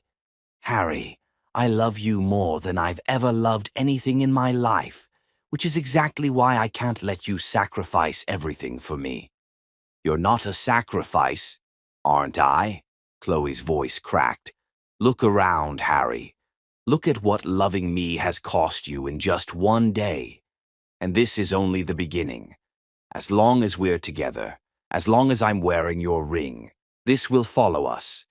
Every achievement you make, every milestone in Delmy's life, will be overshadowed by tabloid speculation about whether I'm really good enough for you." Harry stood, his face desperate. "Chloe, please. Don't let them win. Don't let lies and manipulation destroy the best thing that's ever happened to us." "I'm not letting them win," Chloe said, tears streaming down her face as she slowly slipped Emma's ring from her finger. "I'm protecting the man I love and the little girl who deserves better than this." "No." Harry's voice was raw with panic. "No, Chloe, please, we can fight this. You can fight this," Chloe said, holding out the ring with a shaking hand. "Without me complicating everything. Without me being the weakness your enemies can exploit." "You're not my weakness," Harry said desperately, but he didn't take the ring. "You're my strength, my reason for everything." "Then trust me enough to let me protect you," Chloe whispered. "The way you protected me when Adam tried to hurt me. Sometimes love means knowing when to step back." The ring sat between them on her coffee table, catching the lamplight like a fallen star. "I need time to think," Chloe said finally, "to figure out how to fix this without destroying everything you've worked for. Please, Harry, give me that." Harry stared at her for a long moment, his blue eyes swimming with tears and a grief that matched her own. "If you walk away now," he said quietly, "if you let fear make this decision for us, then Adam and those tabloids will have won anyway. They'll have taken away the only thing that really matters." After he left, Chloe sat alone in her apartment, staring at the ring and wondering if love was supposed to hurt this much. Outside, photographers still waited, ready to capture her next move, her next mistake. She thought about Emma's words in the journal, about finding someone with a heart big enough to love both Harry and Delmy completely. But what happened when that love became the very thing that threatened to destroy them? As night fell over the city, Chloe faced the most impossible choice of her life: fight for a love that might cost everything, or walk away from the only family she'd ever truly wanted. The ring sparkled accusingly in the lamplight, a promise she wasn't sure she was strong enough to keep. But one thing was certain: whatever she decided would change all their lives forever. The question was whether she had the courage to believe that love really could conquer all, or if she would let fear write the ending to their fairy tale before it had truly begun. Chapter 10. Love Conquers All. Harry didn't sleep for 3 days. While Chloe had disappeared from her apartment, Mrs. Patterson reported she'd left with a single suitcase, refusing to say where she was going. Harry worked around the clock with his team of investigators and lawyers to uncover the truth behind the tabloid attack. The breakthrough came from an unexpected source: Adam Barnhardt's bitter ex-girlfriend, who contacted Harry's lawyers with evidence that Adam had orchestrated the entire campaign in partnership with Harrison Tech, Harry's biggest business rival. Security footage showed Adam meeting with Harrison executives. Text messages revealed plans to destroy the teacher's reputation, and financial records proved payment for the fabricated photos and false quotes. But even with irrefutable proof of the conspiracy, Harry knew vindication wouldn't be enough. He needed to do something bigger, something that would not only clear Chloe's name, but show the world exactly what she meant to him and what people like her meant to everyone. "I need you to call a press conference," Harry told his PR team on Thursday morning, "and I need you to contact every major media outlet in the city. What I'm about to do will either save my relationship or end my career, but either way, the world needs to hear it."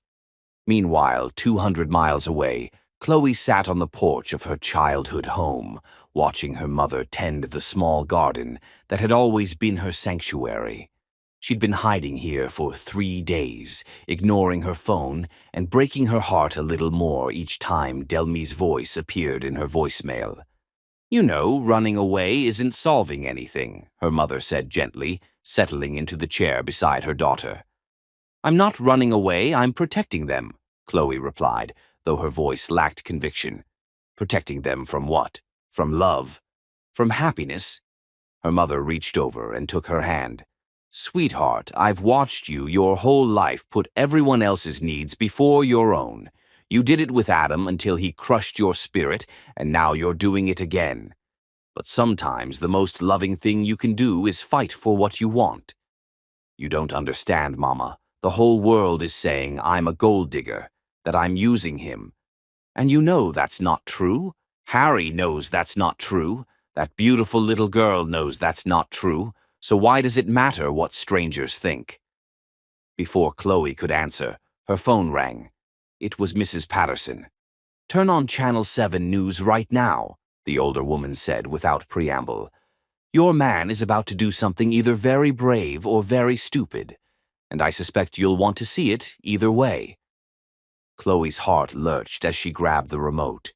On the television screen, Harry stood behind a podium in what looked like his company's conference room, facing a crowd of reporters. He looked exhausted but determined, and when he began to speak, his voice carried the weight of a man betting everything on love. "Good afternoon. I've called this press conference to address the recent allegations against my fiancée, Chloe Tryon, and to make several announcements that I believe will clarify the situation for everyone involved." Chloe's breath caught as Harry held up a thick folder of documents. "First, I want to present irrefutable evidence that the tabloid stories about Ms. Tryon were completely fabricated as part of a coordinated attack by my business competitor, Harrison Tech, in partnership with Chloe's ex-husband, Adam Barnhardt.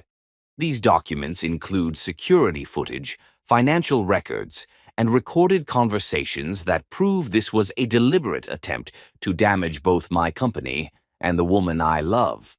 The room erupted with questions, but Harry held up his hand for silence.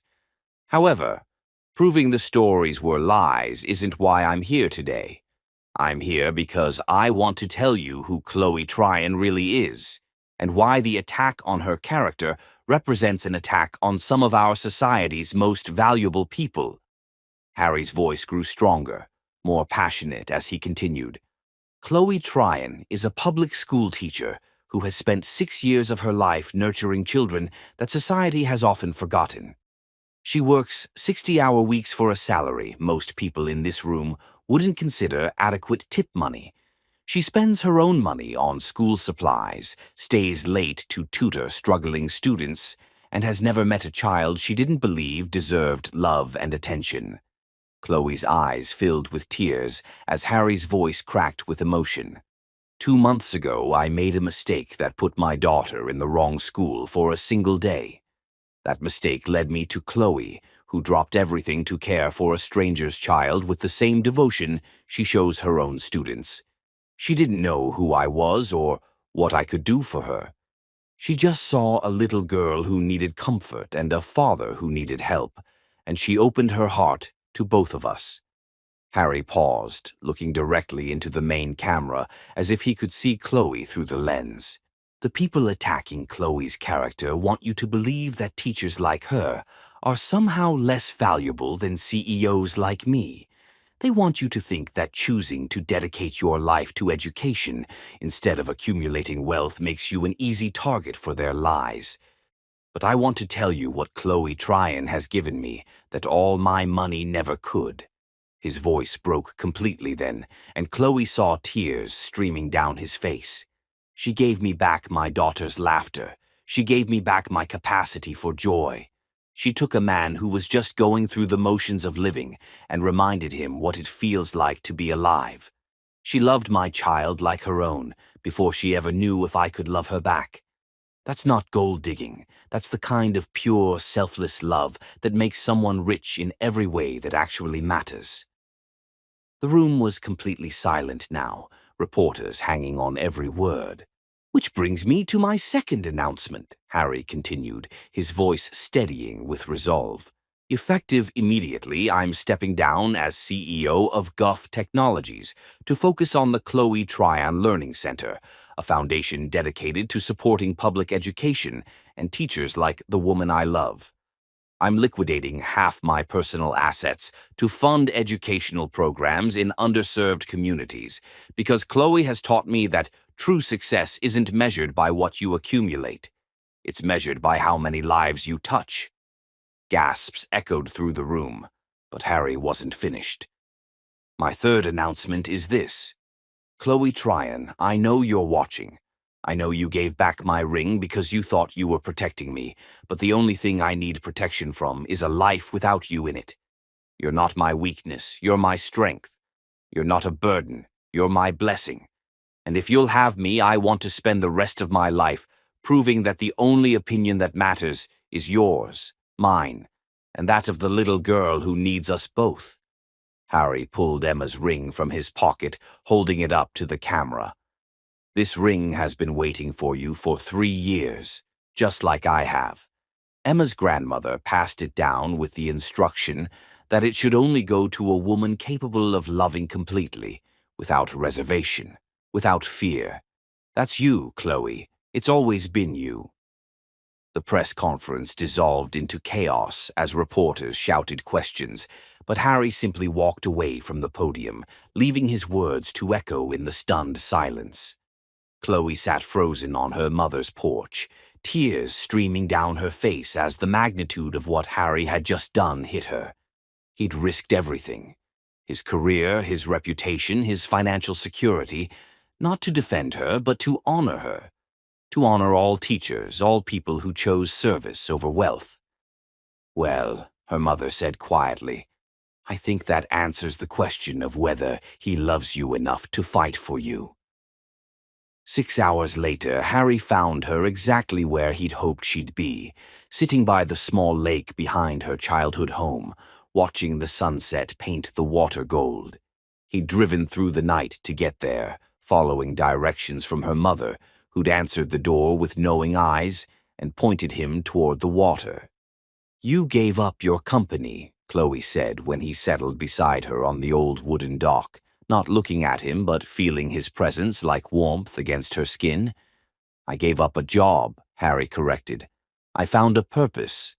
Harry, you didn't have to. Yes, I did.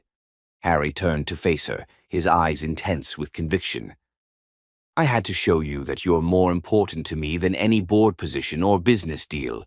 I had to show the world that people like you, teachers, caregivers, the people who actually make society function, deserve to be celebrated, not torn down by tabloids and jealous ex-husbands. Chloe finally looked at him, and Harry's heart clenched at the love and wonder in her tear-filled eyes. The Learning Center. You really named it after me." "It was always going to be named after you," Harry said, reaching into his pocket for the ring. "Just like this ring was always meant for you, just like I was always meant to find you in that elementary school classroom." "What about the scandal? What about—" "Already forgotten," Harry interrupted. "Turns out when you expose a corporate conspiracy and announce you're dedicating your life to education, people stop caring about tabloid lies pretty quickly. 3 universities have already offered you teaching positions, and the mayor wants to give you the key to the city." Harry took her left hand in his, and Chloe didn't pull away. "But none of that matters if you don't want to take a chance on us again. If you don't believe that love can survive anything the world throws at it." "I've always believed in love," Chloe whispered. "I just stopped believing I deserved it." "You deserve everything," Harry said fiercely, sliding the ring back onto her finger where it belonged. "You deserve a man who will fight for you, protect you, choose you every single day. You deserve a daughter who lights up when you walk in the room. You deserve a life filled with purpose and passion, and the kind of love that makes everything else fade away."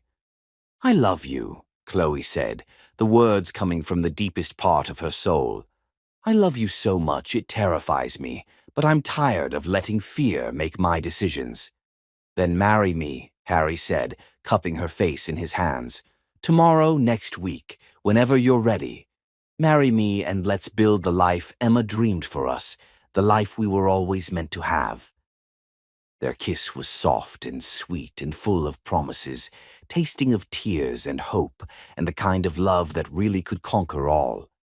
As the sun set over the lake where Chloe had spent her childhood dreaming of fairy tales, she realized that the best stories weren't about princesses being rescued.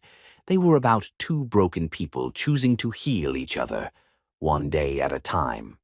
5 years later, Chloe stood in the doorway of their backyard, one hand resting on her growing belly, watching Harry push their 4-year-old son Thomas on the swing, while Delmy, now 14 and beautiful, helped their neighbors' children with homework at the picnic table. The Chloe Tryon Learning Center had grown beyond their wildest dreams, providing resources and support to dozens of schools across 3 states. Harry had found his true calling in education advocacy, and together they'd built something that would outlast any corporate merger. "Mama Chloe," Thomas called, waving from his swing. "Watch me go high." "I'm watching, baby," Chloe called back, her heart full to overflowing. She'd kept her maiden name professionally, but became Mrs. Goff in every way that mattered. Not because she needed Harry's name, but because she wanted to share it, to be part of the family they'd built together through choice rather than chance. "You're thinking too hard again," Harry said, appearing beside her with grass stains on his shirt and love in his eyes. "Just thinking about how different everything is from 5 years ago," Chloe said, leaning into his embrace. "Better different or worse different?" Harry asked, pressing a kiss to the top of her head. "Perfect different," Chloe said, turning in his arms to face him. "Though I think Emma would be proud of what we've built." "I think she's watching over all of us," Harry agreed, his eyes soft with memory and gratitude, "making sure we don't forget that the best love stories aren't about perfect people. They're about imperfect people who choose to love perfectly." As their children's laughter filled the evening air and the first stars appeared in the darkening sky, Chloe whispered a quiet thank you to the woman who had somehow known exactly what their family needed to be complete. Love, she'd learned, wasn't about finding someone who completed you. It was about finding someone who inspired you to complete yourself, and then choosing to build something beautiful together. One day, one choice, one act of love at a time. And sometimes, if you were very lucky, that love could indeed conquer all.